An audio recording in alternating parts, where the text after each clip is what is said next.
Epilepsy या हिंदी में जिसको मिर्गी कहते हैं, ये बहुत ही कॉमन बीमारी है। ये अन्य बीमारी के जैसा ही बीमारी है, लेकिन इसके बारे में बहुत सारी भ्रांतियां समाज में है। लोग सोचते हैं कि एपिलेप्सी किसी डेमन के द्वारा बाहर से आया हुआ या विच हार्ट से होता है, जो ऐसा नहीं है।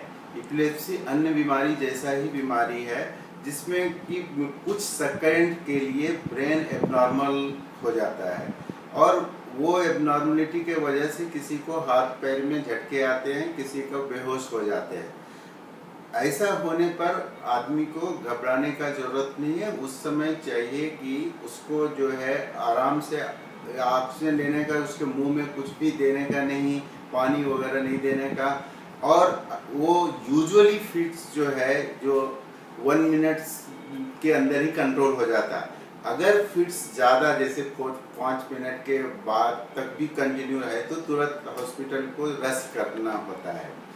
इसमें सबसे मेन प्रॉब्लम ये है कि कई लोग मुंह में पानी या चम्मच दे देते हैं। ऐसा चीज़ कभी नहीं देना चाहिए, उससे पेशेंट को नुकसान ही होता है।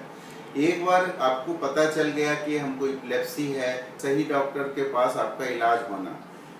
प्रेगनेंसी भी एपिलेप्सी में कोई प्रॉब्लम नहीं। 95% प्रेगनेंसी में एपिलेप्सी में प्रेगनेंसी नॉर्मल ही होता है, लेकिन कुछ दवाइयाँ होती है जो कि प्रेगनेंसी में नहीं दिया जाता है। इसलिए चिकित्सक से सलाह करके ही एपिलेप्सी का इलाज कराना चाहिए। और most of the time breast feeding में भी कुछ प्रॉब्लम नहीं था। डिलीवरी के बाद में आदमी को डेफिनेटली इनकरेज करना चाहिए कि मदर ब्रेस्ट फीड करे।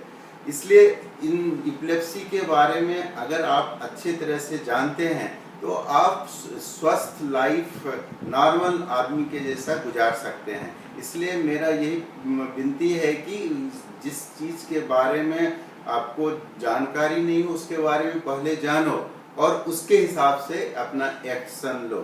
Thank you.